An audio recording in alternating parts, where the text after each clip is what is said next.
Kaikuren ustez, ekoizpen arduratsua da behiak gure larreetako belarrez elikatzea eta horrela gure ingurunea zaintzea. Kaiku kilometro zero, ekoizpen arduratsuko esnea.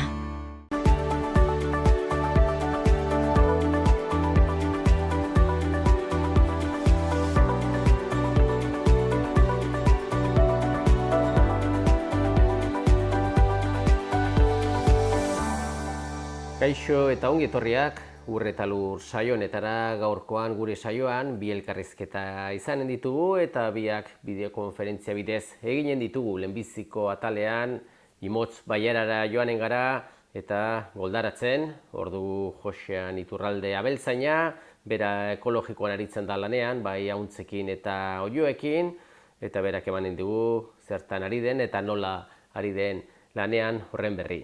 Ondotikan, sindikatuaren atalean, Enba sindikatuko Gipuzkoako idazkaria den Xabier Iragolarekin egonen gara, eta Xabierrek balorazio bat egingo digu, nola dagoen sektorea, eta pixo bat ere etorkizuna nola ikusten duen.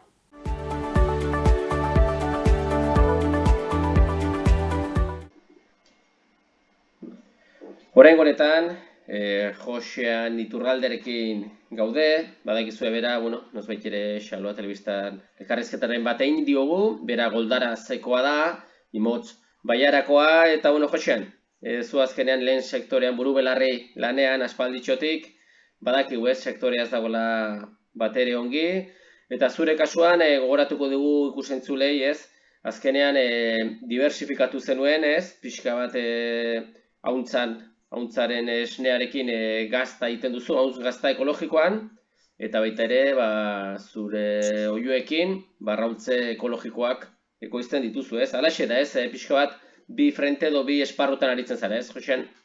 Bai, hoi da, bi frente horiek nagusienak, gero ardi batzuk ere mantentzen ditut, ehun da berrogei edo horrela, eta arkumia ere egiten dugu.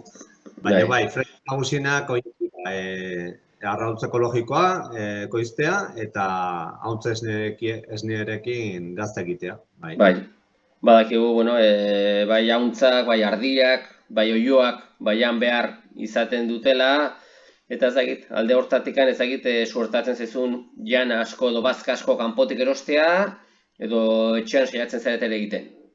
A ber, oiloena dena kanpotik erosten da. Azkenean oiloek zereala jaten dute, zereal mota desberdinetako nasketa berezi bat egiten da beraiendako, eta hori kanpotik ekartzen dugu dena.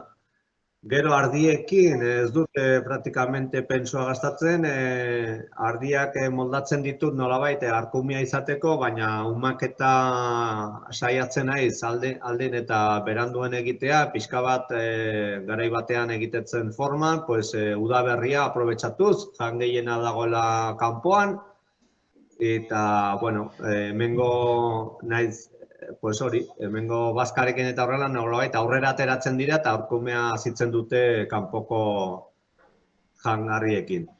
Gero, ahuntzekin bai tokatzen zait erostea, bai zereala, bai forrajea ere bai.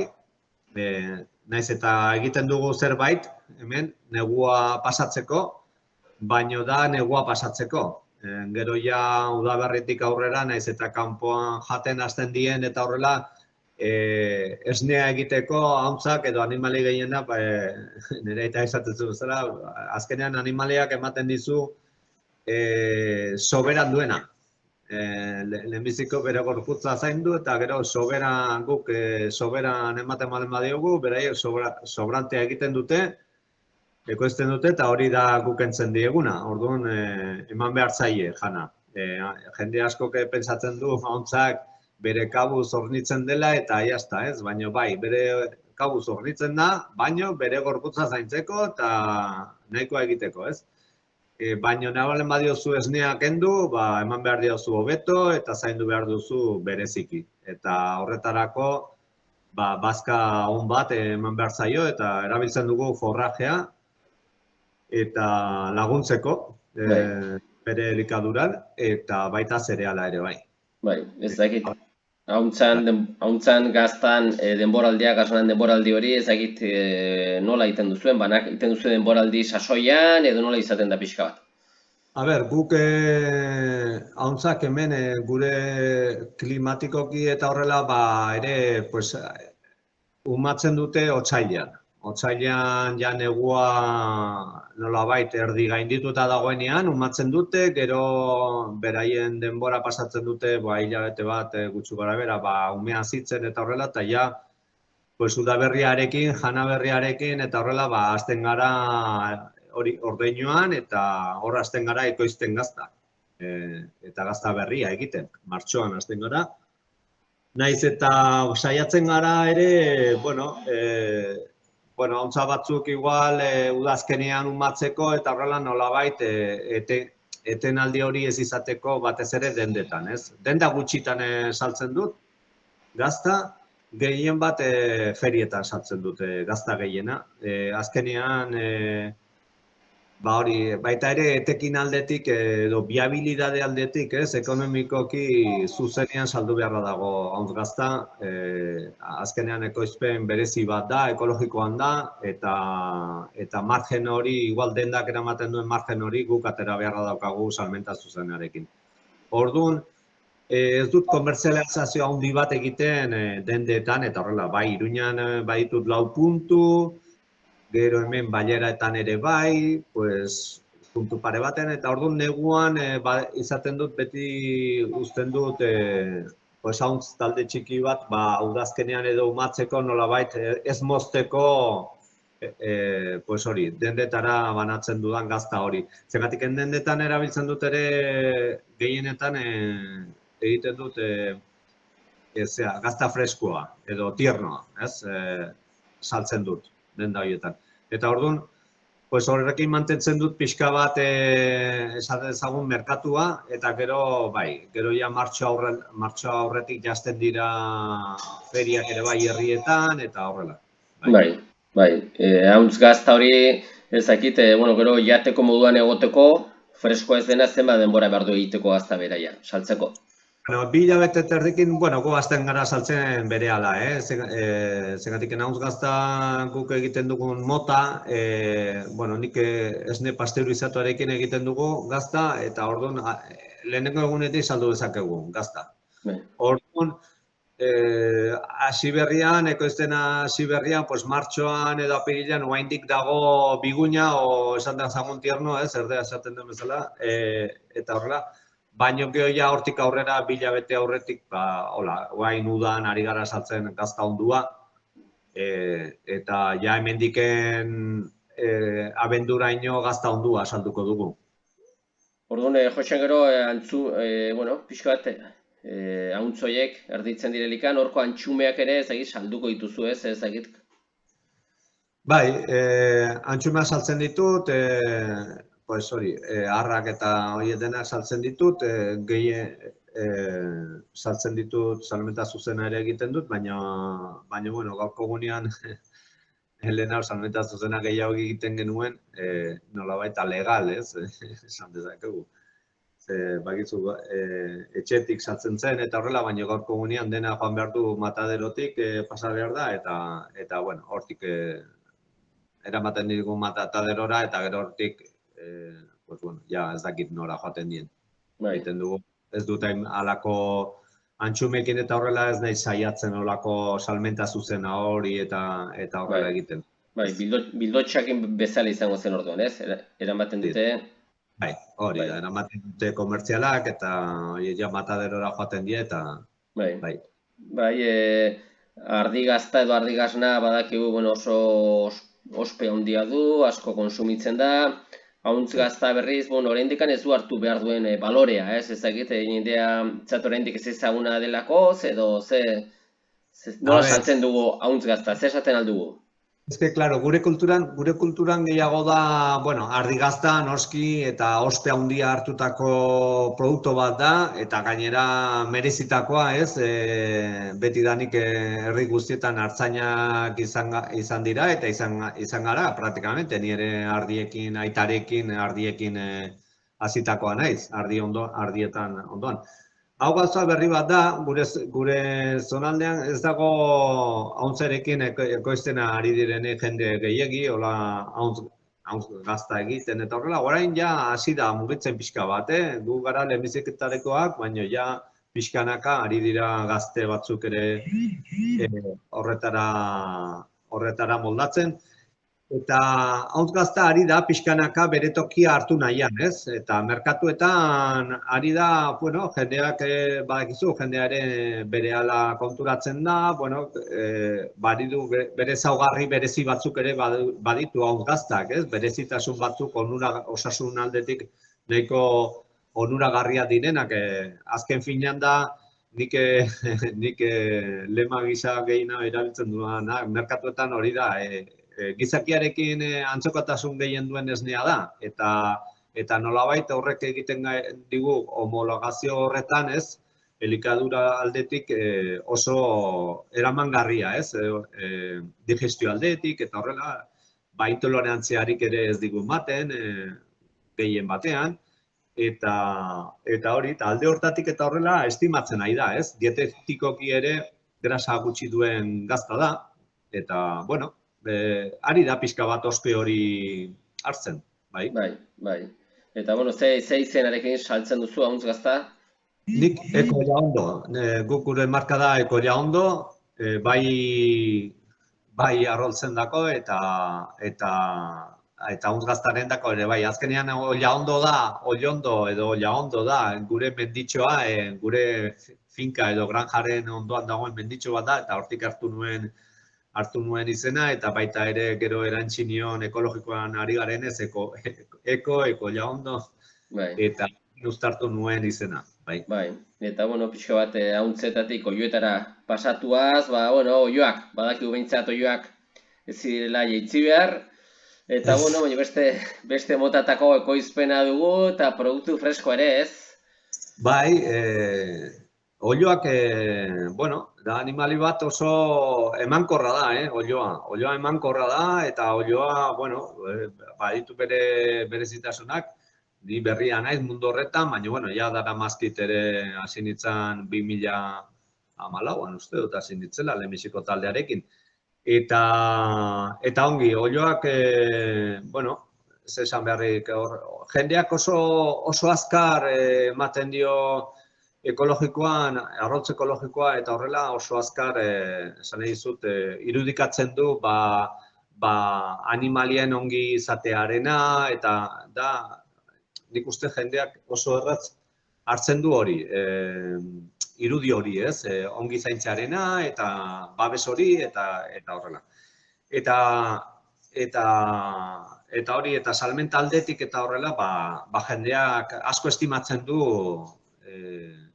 pues hori, nola egiten den produktu hori edo horrela, ez, ekologikoa malen bada egina edo horrela, eta esan nahi dizut, jendeak oso ongi estimatzen duela arrotza ekologikoa.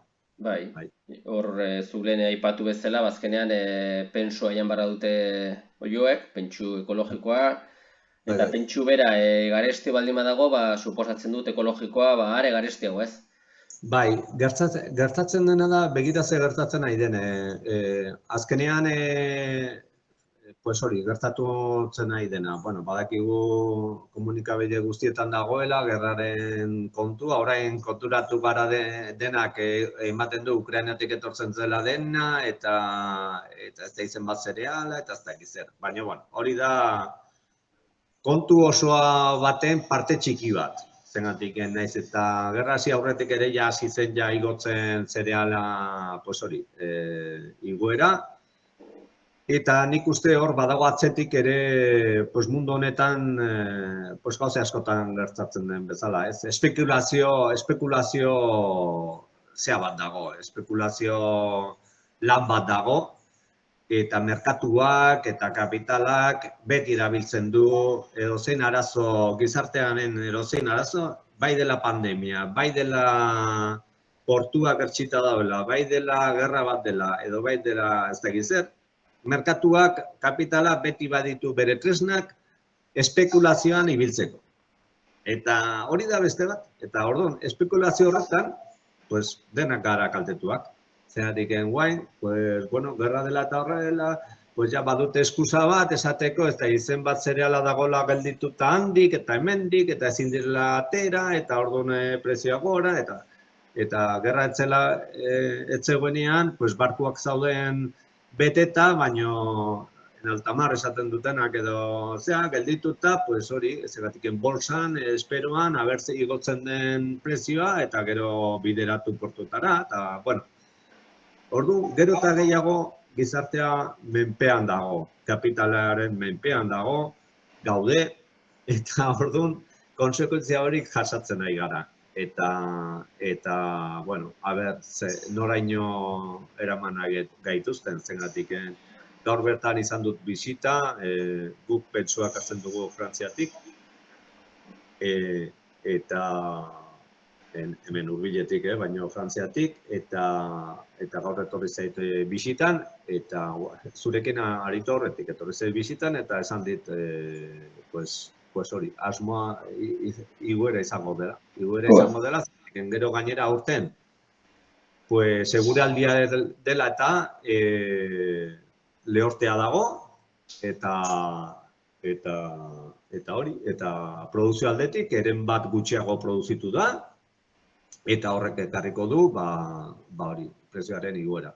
Bai, eta hori, bueno, ja heldu ginen prezio igora batetik, eta segituko du igotzen.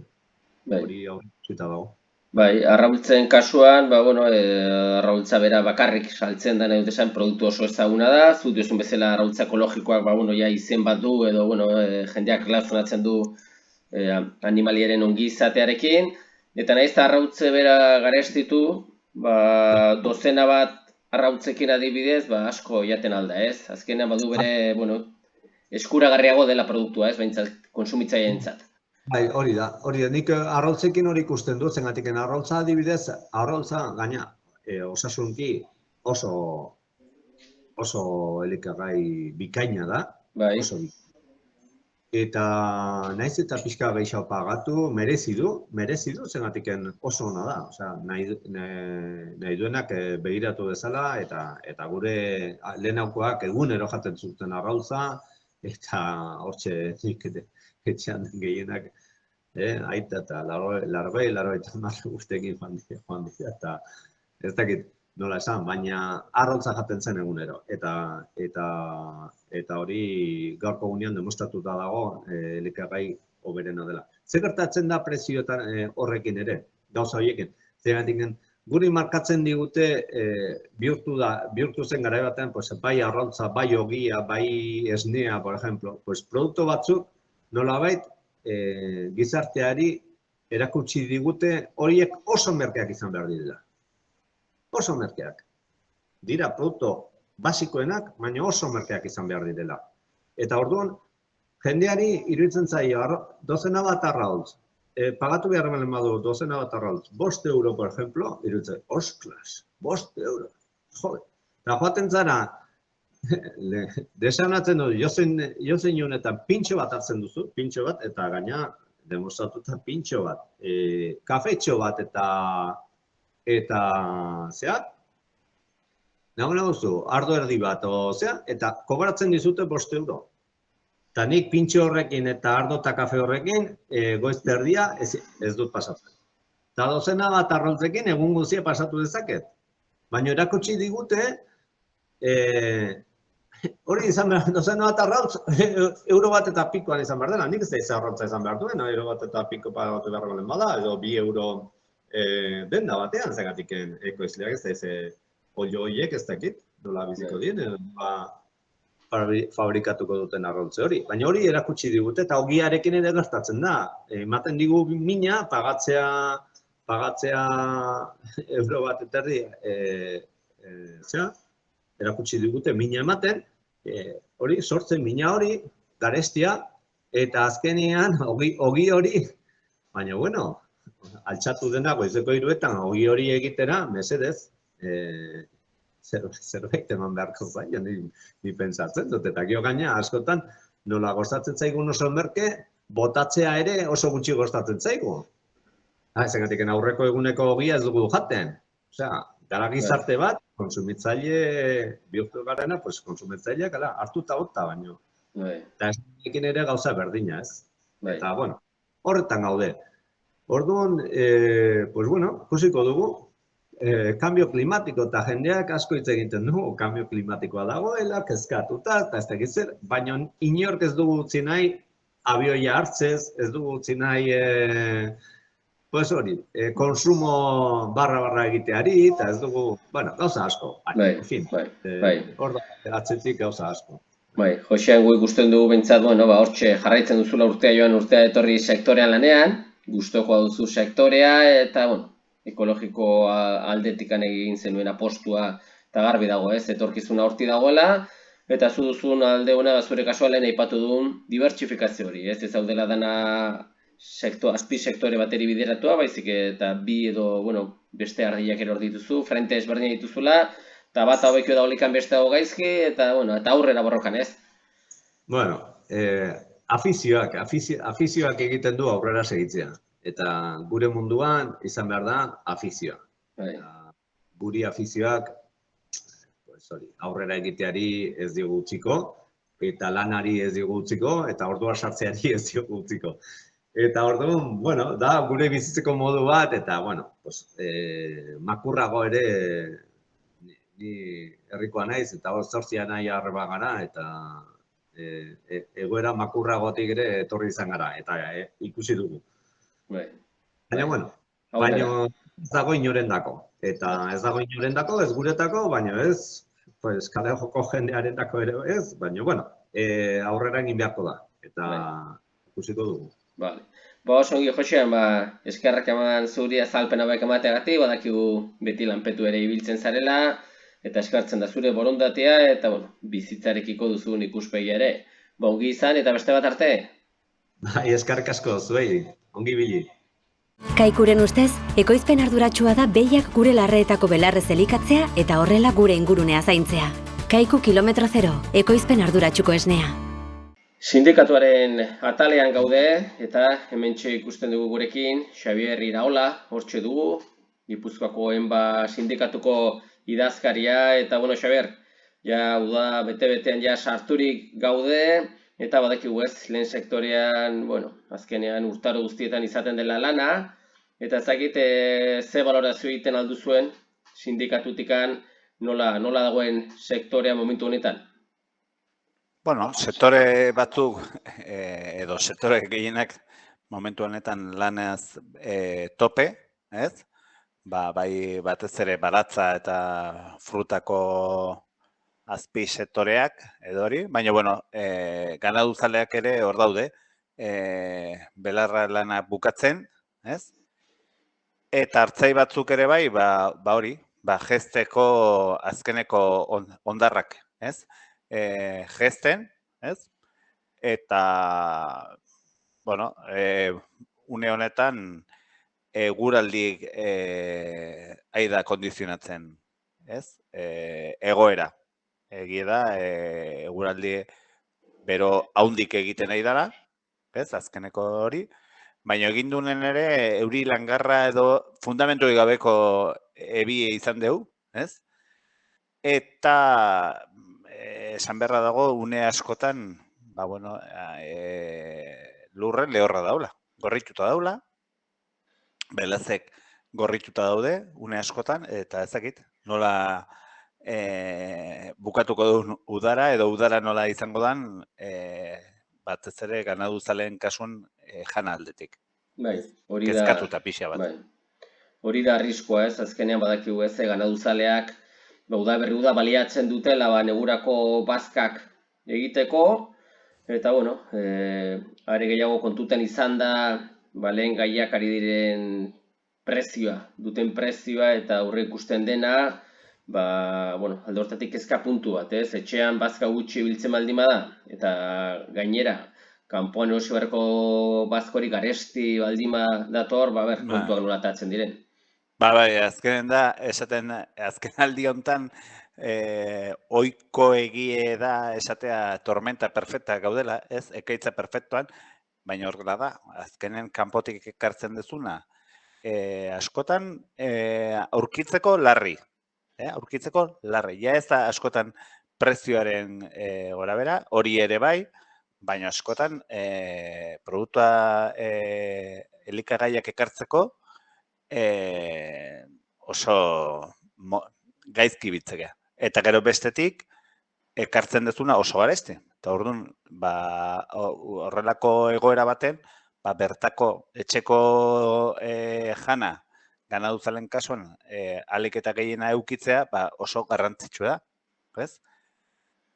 Baina urten, esatez dute, batez ere barrukaldeko eskualdetan eta goiko partetan, nik uste arazok izango ditugula. Bai, bestetik ez egite baratze gintzan aritzen direnak, azkena badakigu baratzeak ere ura behar dula, ez egit zer diote. Bueno, a ber, baratzak ure behar du, baina baita ere eutzki, ez? Eta, a ber, baratzako edo baserri mundun bakizute gertatzen da. Behar dezu denetik, tamainan, tamainan, eta momentu egokian. Eta ez, askotan guk nahi duguna eta egiten duena ez datoz bat, eta orduan, igual, euri behar dezu, baina euri patxadatxue eta ez erontxi bat, eta hurrengon ere behar dezu euzki, ze bestela barazki asko lizundu egiten dielako, eta ez, usteltzera jotzen dutelako, eta orduan, dana tamainan izan behar du, baina euzki aldetik ez dut uste keja hondik dagonik, ez? Gehiago da, hori, bero haundik momentu batzutan, eta aste honetarako ere bai, hala dau aurre ikusita, eta ikusi beharko dugu. Osea, ber nola jotzen. Baina, bueno, nik uste momentu honetan kezkatzeko egoeran edo abeltzaina daude. Baratzako eta horia, dana dauzko arazoak, edo dana dauzko gure errealidade konkreto bat, ez? Nik uste momentu honetan hor daula.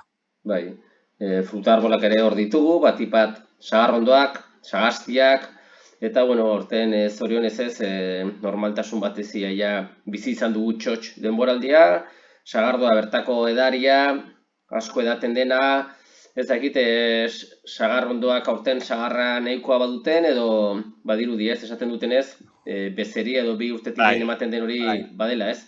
Bai, eta gero, barrukaldeko esaten nahi nahiz, pixo bat goierri parte hortan edo hori, orain dela gutxi harri jasa izan zan, ez? Eta uzta desente galduko zan, edo hori. Baina, bueno, bakizu nahi izaten, edo gehiagi daunen soberan daulako, eta berez gutxi tokatzen den, igual horrelako alukeri bat tokatzen da, harri jasa bat edo hori, ez? Baina, une batzutan, goierri altuan edo da zerain, gabiria, eta horietan, desenteko harri jasa izan da, ez? Baina, bueno, gero ikusi beharko dugu iraien abeze ze somatzen da.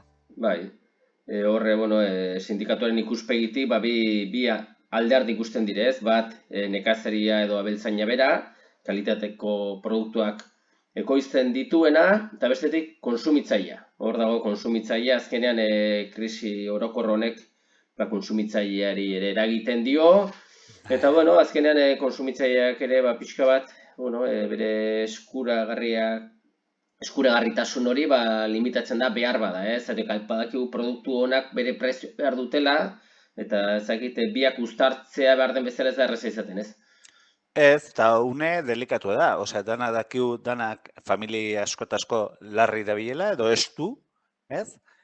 Eta, inflazioare dagoen bezala dago, prezioak daude, elikagaiak ekoizteko behar dan, argindarra, gasoi edala, produktuak eta horiena, bere eragina zuzena dute azkeneko saul neurrietan, eta inflazioan edori, eta, kao, soldatak eta hori dena, ez balimadi jozte, edo ez balimadi azitzen, IPC azitzen den neurrian,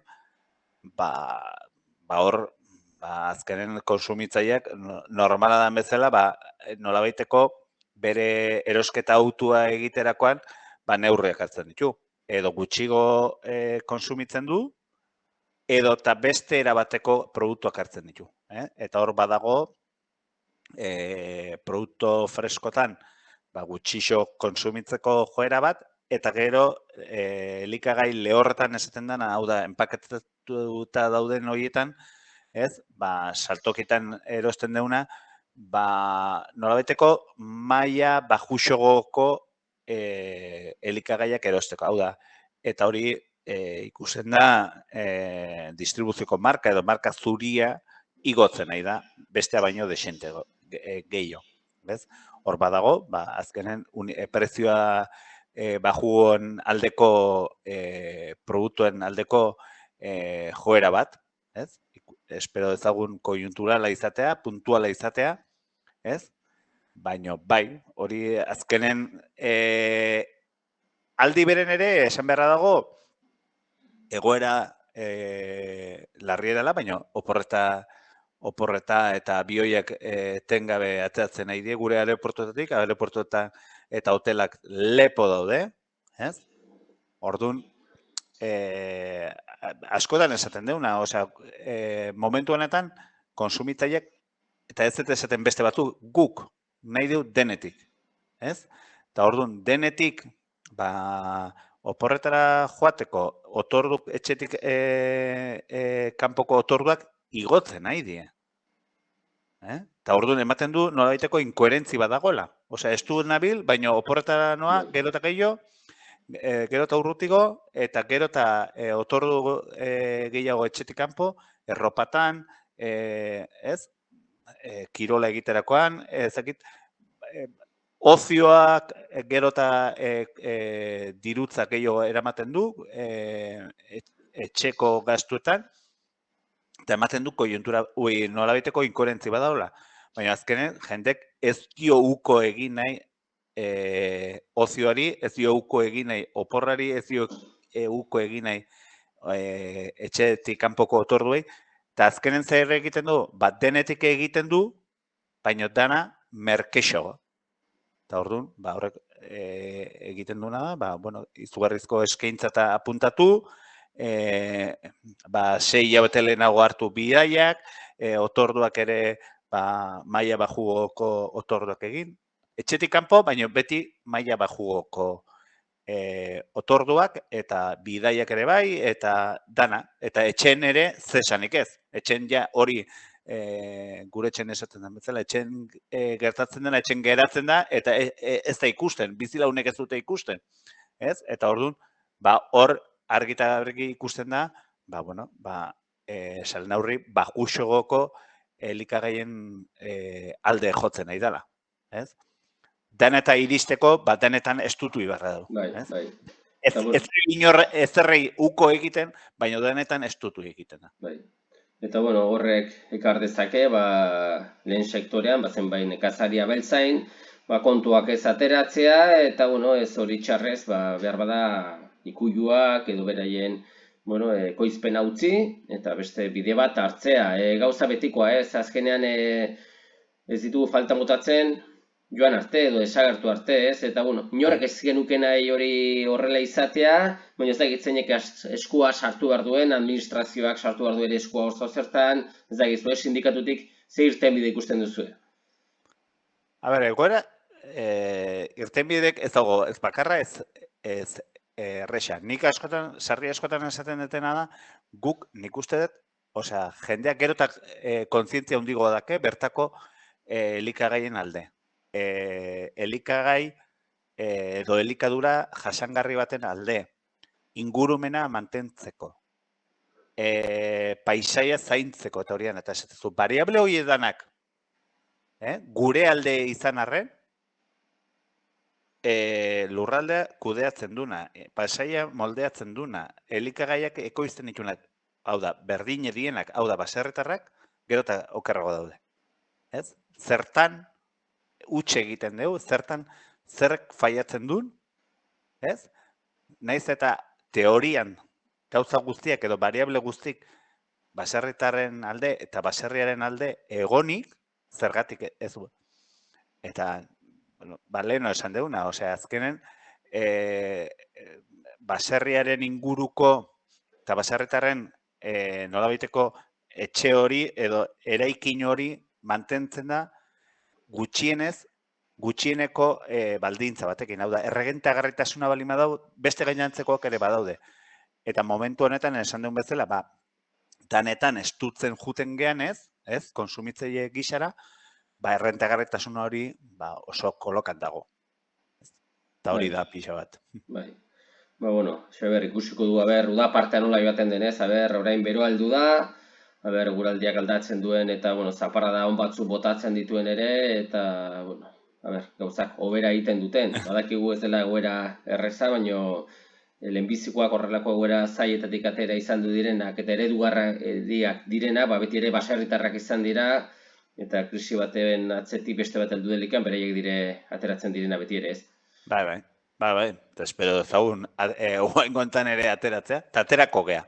Nik uste, esperantza itxaropen mezu bat ere bidali berra dago, osea, ez? Aterako gea, gizarte oso aterako da, eta gu ere bai. Bai, horrela izan dadia Xabier, eta zuek ere, uda hona pasa, eta egonen gara, mila esker. Venga, zuei, eskerrik asko.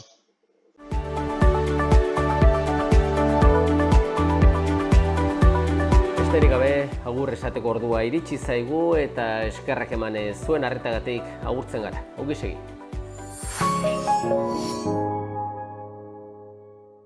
Kaikuren ustez, ekoizpen arduratsua da behiak gure larreetako belarrez elikatzea eta horrela gure ingurunea zaintzea. Kaiku kilometro zero, ekoizpen arduratsuko esnea.